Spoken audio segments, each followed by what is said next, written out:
Uh, I am doing well. As I said, I'm really looking forward to this. I came across you. I was listening to a podcast and I saw you on it. That's what it was. I can't remember the lady's name, but you were talking about pleasure and orgasms. I was like, oh, we have to talk about this. I'm Like, glad you reached out. I'm always happy to talk about it it. seems like there's a lot to say, Yeah, there is. It's something that isn't really talked about and none of us are taught about like ever. No one is taught ever. about this. Not during their formative years when they're learning about sex in general. And there's a lot of explicit and implicit shaming around exploring it yourself Yeah. that I think a lot of us have to overcome. And it comes in all different forms. No one's is exactly the same. But No, part of what I do now is help people reprogram that and experience all that their body has capacity to experience. there's definitely a lot of capacity to experience there. Absolutely. So, how did you start into this adventure, let's say, and that became central to what you do? Yeah. So I think that for me, as far as how I got into making this my work, you mean, or how did Yeah, I making find it this your path? work. Yeah. So I've been curious about sex and pleasure for much of my life. And I was raised in the Southeast, which I wasn't raised in a very uh, repressed household, but the culture of the area where I was raised was very, very Christian. Everybody went to church. It was not a very progressive place sexually, socially. So that was the context of my upbringing. And then as an adult, I discovered studying tantra and sacred sexuality, and then later BDSM. And during the pandemic, at the early stage of the pandemic, I decided to put together all that I'd learned about pleasure as it relates to women and humans with vulvas and offer it as a 2 to 3 hour masterclass. And it was attended around the world, got incredible feedback. People absolutely loved it. And I recognized that, oh my gosh, there's a need for this. And I'm not ready to do it. So I took some time off and I worked on other businesses. And then it just became this thing that it's just been coming through and trying to come through for so long that there came a point that I could either step into it fully and really do it in earnest, or I could, you know, shut it down and pretend it wasn't there and dishonor myself and the work I'm meant to do in the world. So for the past year and a half, I've really been on the trail of doing this work and being committed to this work and being open in this work. And I keep finding opportunities and people and connections that nudge me on and remind me, keep going, keep going. And so I am. And I think I'm going to be doing this for a really long time. I don't think there's any end in sight, especially with this topic. It's almost evergreen, Absolutely. you know?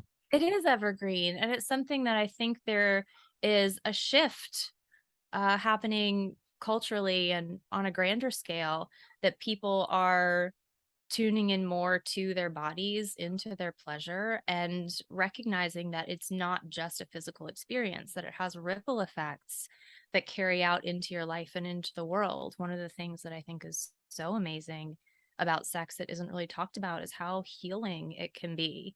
A lot of our deepest wounds are created in the context of relationships and sex, and a lot of deep wounds can also be profoundly healed in those. Why do you think now? I mean, is it that people are diving deeper into being open and talking about sexuality? I mean, in my pies, I've talked to so many people who are in variety different aspects of the, let's say, sex industry or sex Yeah. positive based things. Why is it now feel like this is a kind of a tipping point time, you feel? Well, I can obviously only share from my Mhm. experience. And if you ask someone else, they're going to identify a different catalyst. But I started noticing the shift happening really during the pandemic. There were so many people who were using that as an opportunity to look inward and to work on themselves, not only in this context, but in so many others. And it was when I myself looked inward and realized this is the time to bring this work through that's been trying to come through. So I think it was, from what from my perspective, a combination of being forced into stillness as a collective.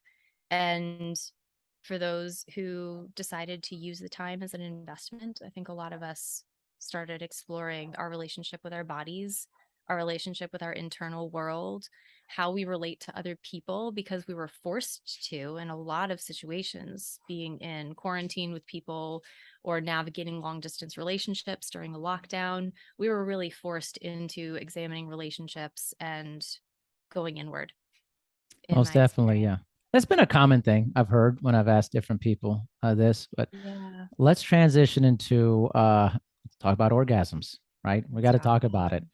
We What do.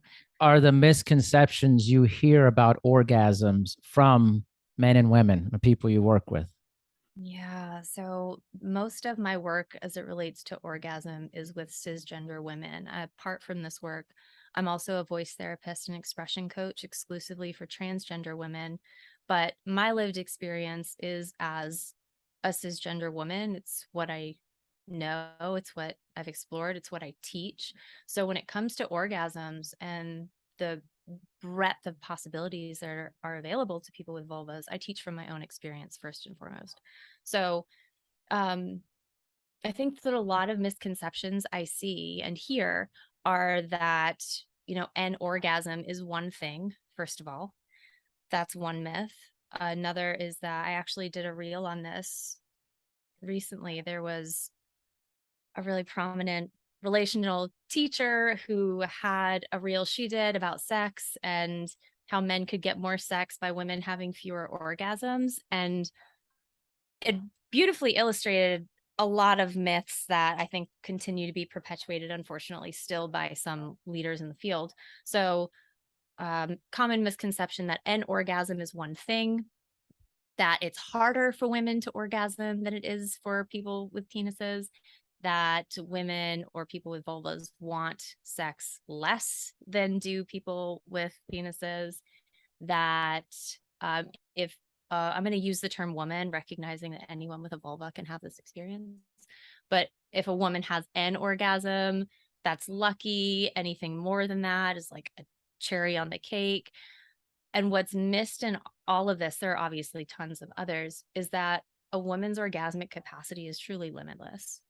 Like it can go on and on and on. There are so many different kinds of orgasms. There are extended orgasms that can be had in a multitude of ways. There are squirting orgasms, there are cervical orgasms, there are breath orgasms, there are 10, 15-minute long orgasms. There are so many different kinds. And what I teach is really how to open your body to being receptive of so many different kinds of pleasure that you my clients may discover new ways of orgasming that I have never even heard of. There's just no limit to what our bodies can experience. And the misconception that there is, or that an orgasm fits into one box, is, I think, really misguided and misses the opportunity of what's beyond it.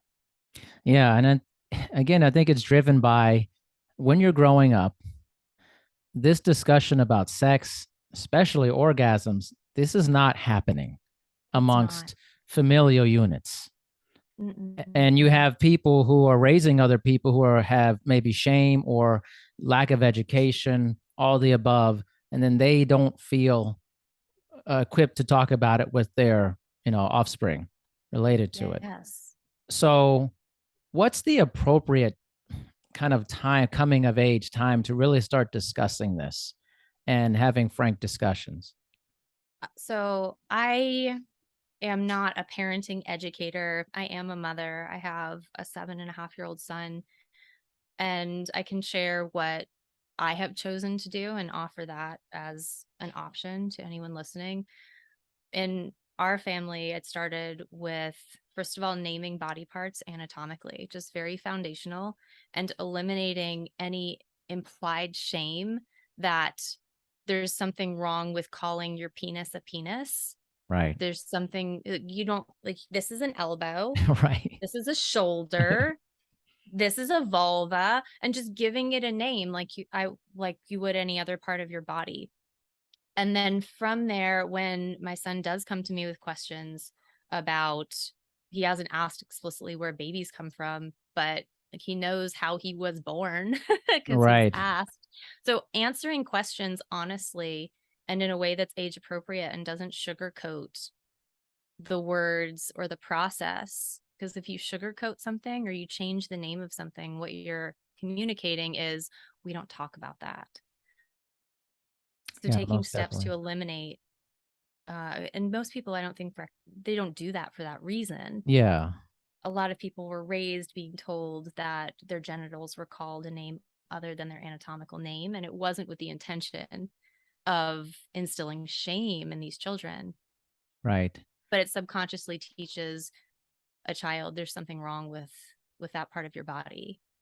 Yeah. It's really interesting. I think sex is such an interesting topic because it's something that is so central to the lives of most humans, but it's something that's also central to not talking about in the lives of most people. It's this weird dichotomy, you know. It is. But you I know, and think then it's we're really seeing what is happening with that. As I just read this great article by Jessica Klein, and it was talking about how millennials are having less sex than ever, and all these sexless marriages. Like it used to be Mhm. therapists would see people in their 50s and 60s that would start experiencing this, but now it's in like the 30s and late 20s for this. Wow. It's just interesting how sex is actually becoming less frequent in society, but then we're talking about it more. Yeah. Well, I think, and certainly there are sexless relationships and sexless marriages. Um, I think I remember seeing that article. I haven't read it in its entirety, but I know the one that you're referring to, or one that Yeah. covered it. I think that it's really hilariously ironic that all of us are a product of an orgasm. That's how we It's got on this true. planet. It's how we are alive, and we don't talk about it. We're all product of orgasms. We're all a product of an orgasm, at least one. At least All of somebody. us, at Yeah. least somebody, Somebody had one. hopefully two. Hopefully two, but one person definitely had an One person at orgasm. least. Like Yeah. all of us got our start as an orgasm. Yeah. And we don't talk about sex. We don't talk about pleasure. We don't talk about sexual energy, which is really life force energy. It's what creates everything from babies to businesses. But it's not talked about. It's just it's pushed to the back. Yeah. And pleasure. I mean, think about pleasure like there's different ways to achieve pleasure and different forms of Yeah. pleasure. And then if it's not in a box of a certain type of pleasure, we say, that's not wrong or that's too extreme or something with that. Right. You know, it's strange. But it's Yeah. it's very like you stay in this lane, but there's different ways to have pleasure. And so, Oh, so many different ways. right, so within orgasm, can you talk a little bit about some getting rid of some of those blocks for orgasm Yeah. and then achieving different versions of orgasm as you talked about? Yeah. So I'm going to use different language, and I don't point this out in any way to throw you under the bus, but I like to move away from looking at orgasm as something to achieve or to strive for. Okay. Instead, I look at orgasm as something that you invite Mm. and that you are open and receptive to. So, what happens a lot in sex is that people will race to the finish line of having an orgasm. And in doing so, they miss the experience of being in the moment preceding the ultimate climax, which can be in itself orgasmic. And that's where you open the door to these really ecstatic, expanded experiences. But some things that I teach to help unblock, and all of us have blocks. There are physical blocks, so desensitization or numbness physically in the vagina, in the genitals, that can be resensitized. You can, I mean, just like anything else you do, you can teach your body new ways of experiencing all sorts of things, including sexual pleasure. And then there are things like emotional blocks. subconscious shame that we picked up and that we carry, stories we tell ourselves about how we look or how we taste or how we smell or that we take too long to orgasm. There are so many subconscious stories that are below the surface, whether we are self-pleasuring or with a partner, and identifying those and finding ways to address those either on your own or in a really safe partnership can go a long way to opening new pathways of experiencing more pleasure. Yeah. So, what's interesting, I think it's for people, they hear orgasm, they don't hear the way you've said it. Like I've, like I Mm. said, achieved, right? I've been socialized into saying that. Right. And So, most men are. Like right. your upbringing as a man has been very performance oriented, probably. Sex to Right. you is very performance driven. And that's your ingrained belief about your role in sex. And women, it's, to be sexual and to be like to perform in a different way. Yeah. It's all very performative. And I'm trying to move away from that. Yeah. I think, yeah, again, it's about like the lack of things you've been told or where you learn things. And you got to, it's so funny. It's like you think something such as important as this is, that you would have much better education about it. Yeah. And you're almost pretty much left to your own devices when it I comes mean, to it. yeah, I mean, it's that way for a lot of things in our culture, It's true, unfortunately. right? Financial education, not really up to par. Life skills, not really up to par.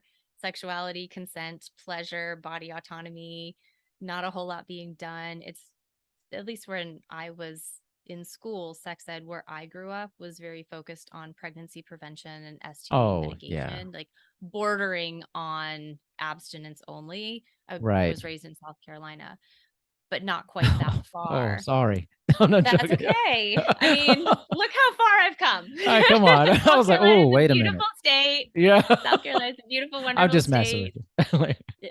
I mean, there are things I love about my upbringing, and there are Yeah, things of that course. I look back and I wish they'd been different. But it all shapes you. It all shapes your path. And I'm sure part of the reason I do this work and am so passionate about it is because I didn't get the education I wish I had.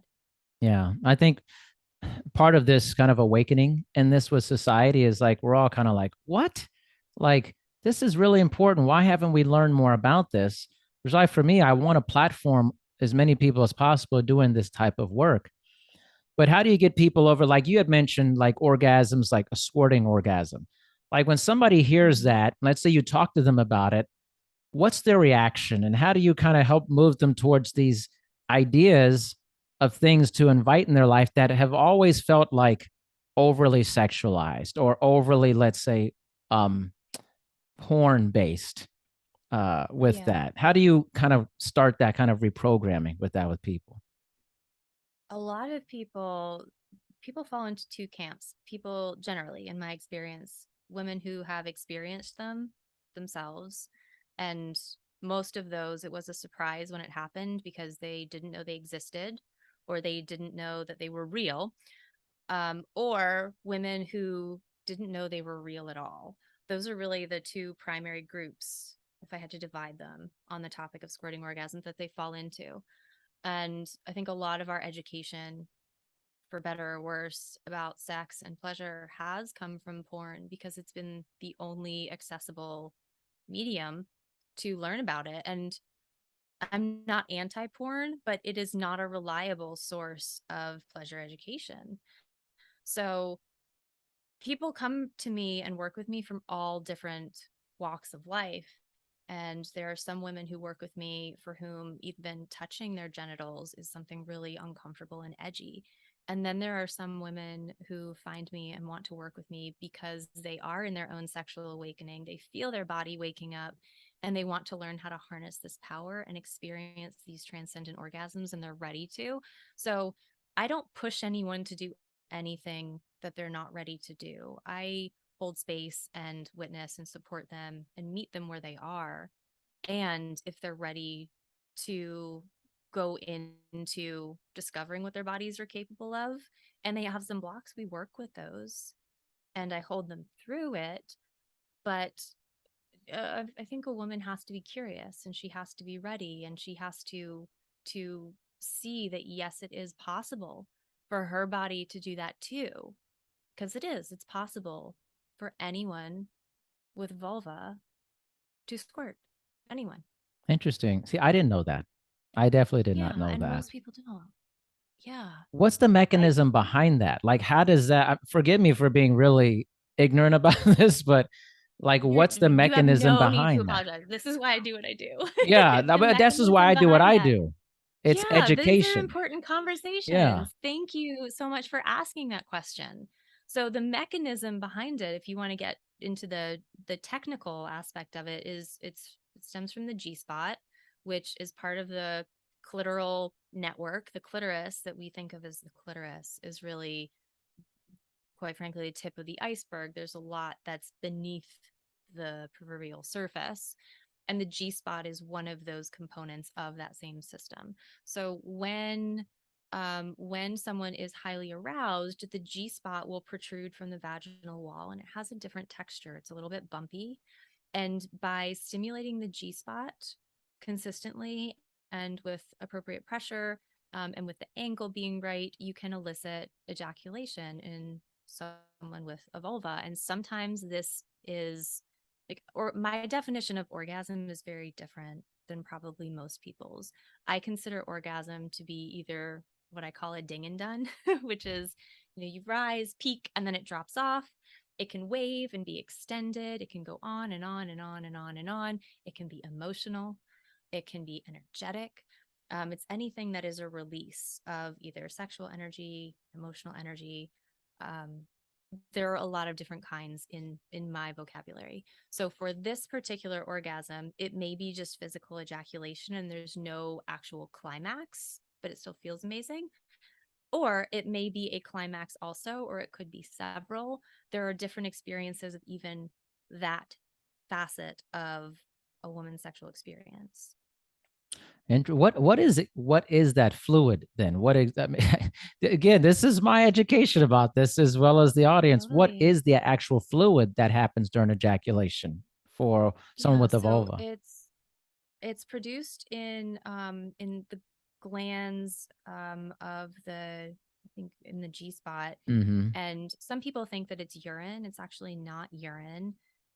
The chemical makeup of it is different. And in some women, it's really liquidy. In some women, it's more viscous. There can be different consistencies, different amounts. I don't know the exact breakdown of it or specifically how to answer that, but I know that it's not pee. Yeah. Does some people think that it is? Like, do they talk to you and they go, oh, they think that it's urine? Oh, totally. Especially women who didn't know what squirting was, had never seen it, had never heard of it. Yeah, I think a lot of women the first time they do it think that they lost bladder control, um, and are really embarrassed by it, perhaps. But it's nothing to be embarrassed by. It's totally natural. Yeah, it's just interesting. I think a lot of like my own understanding, which is almost none, and which is why I ask these questions, is what you see from like porn based version of it. And it Totally. seems overly, how to say, overly dramatized to me. And but I'm like, what's the reality here? And I think that's what we're searching for is what's the reality of everyday people's ideas of orgasm and the different ways orgasm uh, is a part of their life. I think we're trying to almost decoding orgasm. Yeah. Yeah. So there are different kinds of porn, and I assume the porn that you're referring to is what I Yeah. think of as traditional mainstream porn, where it's performative and it's for entertainment purposes, but some people, I mean, you can learn stuff from porn. I'm not saying you can't. But when you say that it's over dramatized, um, my interpretation of that is that when you see a clip of someone squirting, there's a lot and there's like a big show about it and a lot of sound. Yeah. Just like with anything, there can be different experiences in reality. And some of them might actually be like that without performance. And that might actually be what it looks like. If you're seeing it in a porn, it's probably um, exaggerated in some way, but that doesn't mean that those can't happen naturally and without performance, and them to be really ecstatic and incredible and maybe even dramatic, but without intending for them to be. Right. Or maybe they're more subdued, and that's Yeah. okay too. Yeah, it's really it's like a lot of things. You had mentioned about kind of like, oh, there's a lot of things we're not learning about as we're growing up, financial and all these things. And I think it's hard to backtrack when you feel older and you're like, why don't I know this? It's like you feel almost like something was stolen from you as you kind of come Totally. online to these ideas. Yeah. Yeah, I feel that way about some things also. There's, you know, being reaching the age you're out of college and you have a job and you don't know what you're supposed to do with your money, like build Yeah, wealth, it's a and big one. like Yeah. you have to figure that out on your own. I also think I'm not suggesting that we should not teach young people how to take care of themselves financially in life, teach them that their bodies are capable of incredible pleasure and that it's safe for them to explore that with responsibility. But it's almost, I think, part of the journey of our generation to recognize that and to feel rage that we weren't taught these things, and then to change it for generations that follow. So what are you seeing? So speaking of that, what is the future of talk about sex? Or what would it be, your ideal kind of how we look at sex and how we talk about sex as we move forward in our society? I would love to see sex not used as a weapon of shame. I would love to see the elimination of messages in religion, in, I mean, mostly religion. There are other places that your body is in some way shameful, or there's something wrong with your desire or your sexual orientation, or that masturbation is in some way dirty and not something that you ought to do. I would really love to see those conversations flipped and instead embracing the intrinsic sexual nature of humans, because that's a core part of who we are, and that's how it should be. And I think that when we shut down any part of ourselves, it's going to come out sideways, and that by welcoming conversations about sex and pleasure, we'll actually see people feeling more free to be themselves and more open and less burdened by shame. And I think that, on a grand scale, that would be my ideal. I think it's going to happen, actually. And I think the I think religious it is. conversation is an interesting one because every person I've talked to that's within this lane and different aspects of it always brings that element of it because there has been a puritanical and continues to be kind of this puritanical outlook to sex.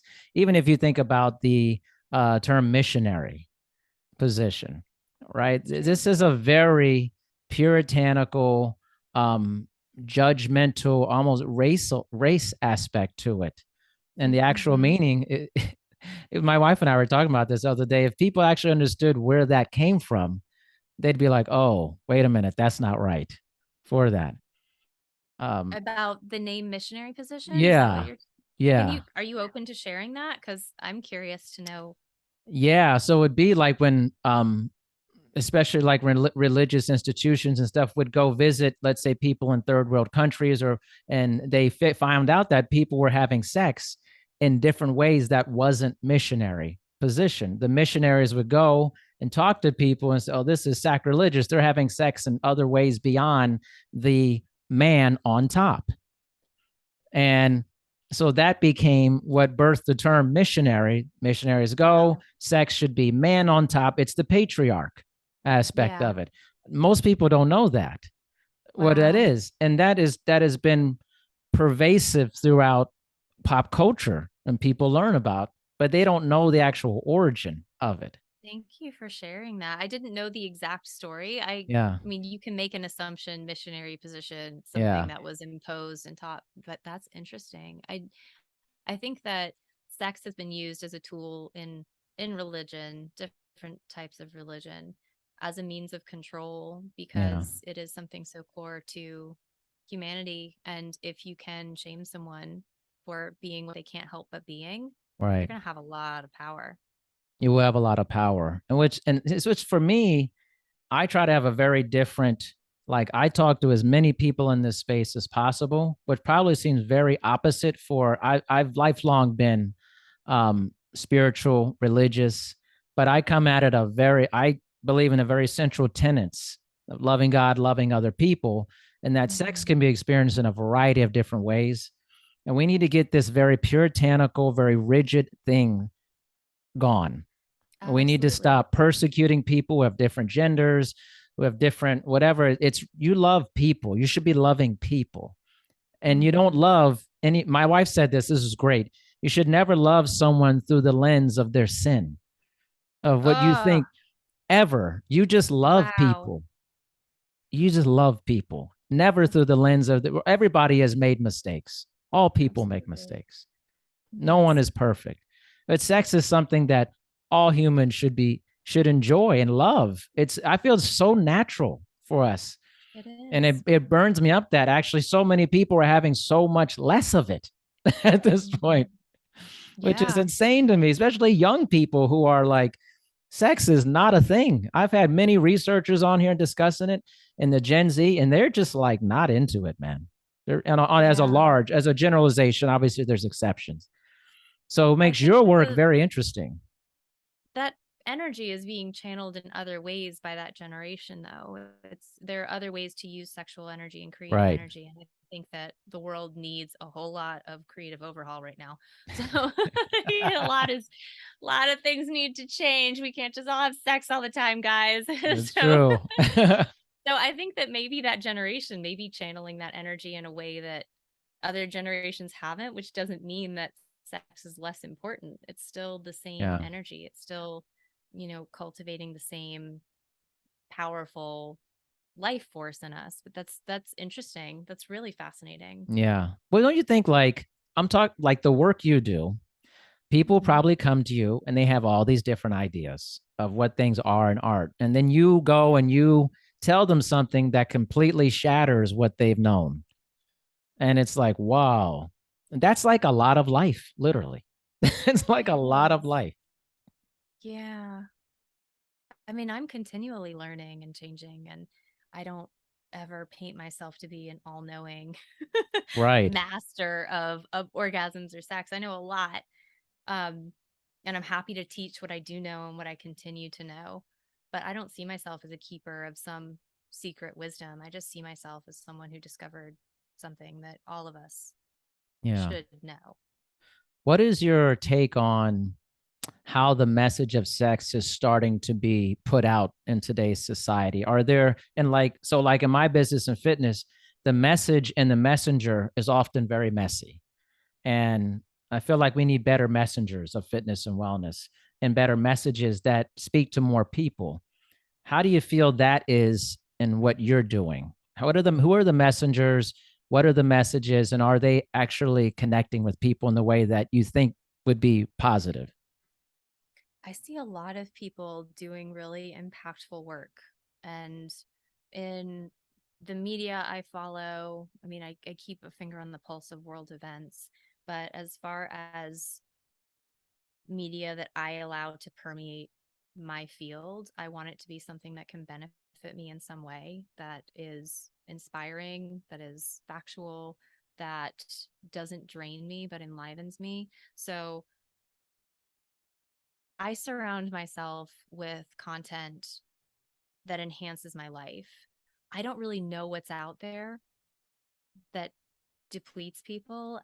and diminishes their lives because I just don't access it. I just don't desire it. So I'm not sure that I can answer that, but I can say that what I have seen on social media and in the space that I'm working in is a lot of inspiring messages. A lot of people, whether they are teaching this or whether they are just exploring it and learning it, are recognizing that their programming may have been lying to them and that there are things they can do to reprogram it and to live more fulfilling lives. And that's really inspiring me to see those messages. So, what's the role you think of social media that you've seen in your experience uh, that has been positive? And maybe I know that you say you're not exposing to some of these things, but has there been any negative aspects to that you've seen in social media and the portrayal or communication of sex to people? I see things every once in a while. This one reel that I saw yesterday, that, or was it a couple days ago? What's the time? That really shocked me because it was suggesting that women should essentially just allow a man to use their body for his pleasure and, just get it over with. Things like that I don't see very often, but when I do, it's very jarring. I follow a lot of content creators and thought leaders in this space whose work I respect. And that's really the only people I follow are people who I respect, admire, and who I desire learning from and being associated with. But we all make mistakes. There are going to be things that I put out that may in some way harm someone, or offend someone. And it's part of being human. So I don't look at this example of this reel and say, oh my gosh, this woman's not qualified to do the work she does. Don't trust her. But when I see things from people I otherwise respect that miss the mark, instead of condemning them or thinking, oh my gosh, what a terrible thing. I can't believe this person did that. In my experience, remember, I can choose whether I believe that information, whether it resonates for me, or I can leave it. And if it doesn't resonate for me, I can leave it. And also, here's someone being fully human, showing up, making mistakes, not getting it right all the time. And I allow it to give me permission to keep being messy and showing up and sometimes mess things up. Yeah. You mentioned qualification. I'm curious about this. How do you determine qualification in this area? Or what? I mean, I have no knowledge about this disclaimer. I'm curious how you see qualification in this area. Qualification to me is, um, I used to care a lot about it. I am a trained speech language pathologist. I'm accredited. I'm certified. I've done all my qualification work to be licensed and official in that capacity. In this capacity, I have no credentials that would suggest I am quote unquote qualified to teach this. And I've come to see that as sort of a superpower because I'm not credentialed and I know what I know. That also means that anyone else from anywhere can know what I know and can teach their body to do the things that I know I can teach their body to do. And they don't need to have studied Tantra for decades. They don't need to have a background in sex therapy. They don't need to have quote unquote credentials. They have this capacity as their birthright. And because I don't have credentials, I actually see that as a benefit because I'm one of them and I'm teaching it because I know it and because I know that I can teach them without needing to do anything like jumping through hoops. Yeah. Not to disqualify anyone who's a sex therapist, love therapists, love mental health, love all of those things. And there's room for other things. You don't have to be credentialed to make an impact, I Now, believe. is that ever come up with do you think the consumer is concerned about that at all or I, much? I, people who find me don't care. Yeah. Whether I've gone to get a master's in sex therapy, my teachers, whom have changed my life, are not quote unquote credentialed. If you look back on people who've been really impactful in changing the world, they didn't have credentials, and yet they made enormous impacts in the world. I think that people care more about how you can change their lives than they care about how you learned the things that will help them change their lives. It's very interesting. I love that you said that. It's part of knowing different professions, different things that people are doing. That qualification is a large thing in my field, but I feel like it's a discussion because consumers often don't look that hard in the qualifications from what I've seen in a lot of things. I think they And want relatability I is the think it's number one. also it's something that coaches like me have to stay in integrity on. I don't work with everyone. And if a client comes to me and they need to be seeing a sex therapist or a somatic therapist or, a qualified licensed counselor, I will be the first one to say, "Hey, this is what I can do and this is what I can't and here's what I would recommend." I think it would be out of integrity and really unethical for me to operate in spaces that I'm really not qualified to operate Right. in. So I don't do it. And I think that it's important for coaches to remember that and to stay in their lane. Like my lane, I can teach you how to have deeper safety in your relationships, how to experience life changing transcendent orgasms, how to feel fully alive and expressed as who you authentically are. And if you need counseling, I'm not going to pretend that I can do that. Right. Right. Most definitely. It's uh it's an interesting topic of discussion, I think, because there's lots of different, from what I've seen, different lanes within this area. Like, do you incorporate, let's say, sex-based research into your work at all, or is that not an area you discuss so much? I'm interested in research. There's really nothing about my work that sex-based research would lend itself to. I want to teach people how to trust their own bodies and their own experiences and not rely on being told what's possible for them to experience. Because the truth Mm, is, like, some of the things that I know are possible, I wasn't told are possible. right, And the same is true for anyone else. Your body has capacity to experience things that there may not be research on. And just because there's not research doesn't mean it's impossible. That's part of the magic of living in this superpowered body of yours. So I don't rely on research to tell me what's possible because I know that it's incomplete. right. It's certainly incomplete. I mean, in this area, it's extremely incomplete, especially. It's important. The Yeah, research is important and it has a of place, course. but does it have a place in my work particularly? Not Right. really. My work is more intuitive and more Yeah. experiential, and spiritual. So I don't rely on it, but I'm glad it's being done. Tell me about the spiritual aspect of the work that you do. I think it's interesting how much sex and spirituality have become bonded, and a lot of things in Yeah. wellness in general. How has that worked in your? How do you see that within what you're doing?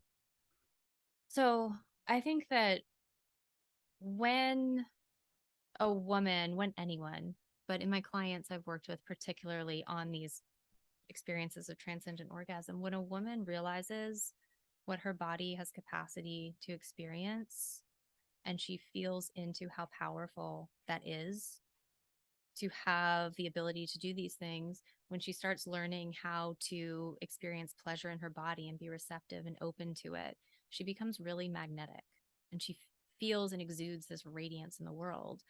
And it changes how she moves about in her life. It changes how people interact with her. I have had clients message me telling me that like they were approached by like 8 men in a day and like just magnetism, Yeah. so much magnetism. And spirituality, sexuality, it's all so intertwined. I don't fully understand it, to be perfectly honest. But I do know that when someone feels empowered and enlivened and safe and fully expressed as their sexual selves, they feel more alive and expressed and magnetic in all aspects of their life and more true to who they are authentically. I like, you know what I like? I like that you say, I'm not sure. I don't know on certain Yeah, things. there's a lot I don't That know. is not often said by enough people. I'm just not sure. Right? Yeah. Yeah, I think I don't know. And I I trust people who admit when they don't know things. Yes. And I myself don't, I'm not going to pretend to know everything because Yeah. that would be performing, Would which be I don't like performing. performing. And also it would be disingenuous. It would be me perpetuating the myth that we need to uphold the standard of perfectionism and it's not safe to not know. And it's totally safe to not know. It's totally safe to recognize limitations and to make mistakes. And I don't have all the information. Love that. Love that. Whitney, I appreciate you coming on with me and It's been such a pleasure. yeah, explaining what you know and don't know. It's an important conversation just on a high level to Yeah, have and explaining some of the basic concepts related to orgasm, things of that nature. So please tell everyone how they can connect with you and sure. increase their pleasure. Absolutely. I would love to support you. I work one on one with clients and with couples. I also have a group program. My signature program is open for registration now, and we start in February. It's called School of Sexual Sorcery. It's a 6 month deep dive for women into all of these transcendent orgasms, how to experience incredible pleasure, how to build deep safety in your relationships, and how to live in magnetic radiance. And that information, along with information about me, is available on my website, which is www.pleasuresorcery.com. My Instagram, which I'm pretty active on, is at embodied underscore mama, EMBODIED underscore MAMA. And then the work I referenced earlier for trans women as a voice therapist and expression coach, that's over at www.havenspeech, HAVENSPEECH.com, and at Haven Speech on Instagram. Thank you, Whitney. I appreciate your time. You're, Thank you're, you you're so awesome. much Thank you for so having much. me. I've so enjoyed this.